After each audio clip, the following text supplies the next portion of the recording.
आज बनवूया आपण अगदी हॉटेलसारखी पनीर मसाला भाजी। जशी हॉटेलमध्ये चव येते तशीच आपल्या भाजीला चव येणार आहे। तर चला रेसिपीला सुरुवात करूया।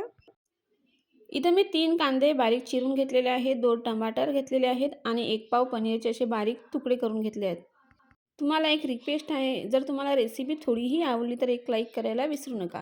तर आता गॅसवर कढई ठेवलेली आहे, त्यामध्ये आपण सर्वात प्रथम कांदा भाजून घेऊया। आता इथं कांदा भाजताना आपण याच्यात तेलाचा वापर अजिबात केलेला नाही। तुम्हाला जर असं वाटलं की आपला कांदा हा कढईला लागतो आहे, तर त्याच्यावर थोडंसं तुम्ही पाणी शिंपडा, म्हणजे तुमचा कांदा अजिबात लागणार नाही। कांदा हा आपल्याला एकदम असा लालसर नाही करायचा आहे, फक्त त्याची कांद्यामध्ये जे आपलं पाणी असते ते थोडंसं कमी होते आणि आपल्या जो ग्रेव्हीला आहे जे पाणी सुटत नाही, म्हणजे आपल्या ग्रेव्हीची जी टेस्ट आहे ते चांगली होते। आता यामध्येच आपण टमाटर टाकून घेऊ। यामध्ये आपण थोडंसं मीठ टाकून घेऊ, म्हणजे टमाटर जे आहेत ते मीठ टाकल्याने थोडेसे लवकर होऊन येतात। तर इथं आपल्याला टमाटर आणि कांदा हा व्यवस्थित परतून घ्यायचा आहे। आता इथं टमाटर आणि कांदा मी व्यवस्थित भाजून घेतलेला आहे। याला थंड होऊ देते आणि मिक्सरमधून याची बारीक आपल्याला पेस्ट तयार करून घ्यायची आहे। आता इथं कढईमध्ये तेल टाकून घ्यायचं आहे। तेल थोडंसं जास्तच टाकायचं आहे, कारण की आपल्याला जे पनीर आहे ते आपल्याला त्यामधून फ्राय करून घ्यायचं आहे। तुम्हाला जर अगदीच हॉटेलसारखी चव पाहिजे असेल तर तुम्हाला हे पनीर असं फ्राय करून घ्यायचं आहे। जर तुम्ही तसंच पनीर टाकलं तर बिलकुल तशी चव येणार नाही जी हॉटेलमध्ये असते। पनीर टाकल्यानंतर गॅसची फ्लेम आहे हायच ठेवायची आहे, नाहीतर तुमचं पनीर जे आहे ते कढईला लागेल। म्हणजे तेल जे आहे ते एकदम गरम हवं। पनीर हे वरून आपल्याला असं वाटलं की त्याचा कलर चेंज होते आहे, मग नंतर तुम्ही गॅसची फ्लेम हे कमी करा। म्हणजे अशाच प्रकारे आपल्याला हे गोल्डन ब्राऊन होईपर्यंत आपल्याला पनीर तळून घ्यायचं आहे।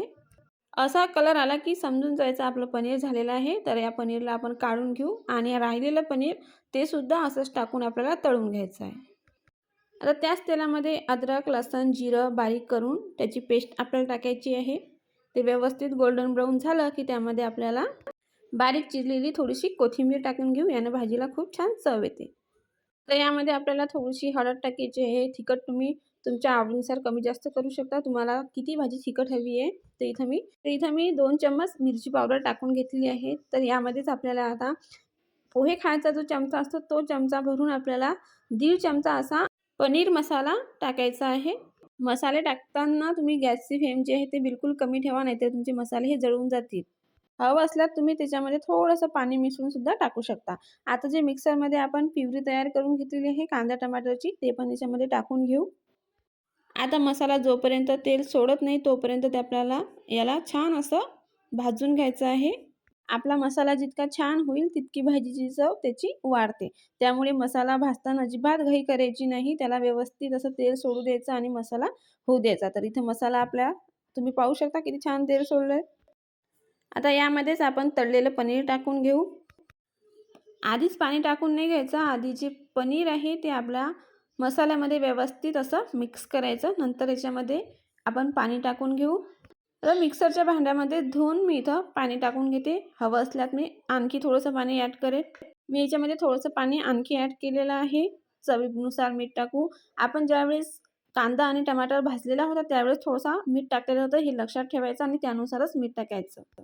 आता आपल्याला एकदम हॉटेलसारखी भाजी बनवायची आहे ना, तर इथं मी थोडंसं पनीर बिना तळलेलं ठेवलेलं होतं, ते अशा प्रकारे ग्रेट करून त्याच्यावर आपल्याला टाकायचं आहे। याने आपल्या भाजीला एकदम हॉटेलसारखी टेक्स्चर येतं आणि चवसुद्धा छान लागते। तर अशा प्रकारे ते खिसून आपल्याला टाकून घ्यायचं आहे। आता उकळी आल्यानंतर त्याला मिक्स करायचं आहे। तर अशा प्रकारे आपली भाजी ती आहे हॉटेलसारखी तयार होईल। वरून हिरवी कोथिंबीर टाकायची आणि उकळी आल्यानंतर सर्व करा। तुम्ही कशासोबतही खाऊ शकता। तंदुरी नान बनवत असाल त्याच्यासोबत, भातासोबत, चपातीसोबत, कशासोबतही अत्यंत चविष्ट आपली भाजी बनवून तयार आहे।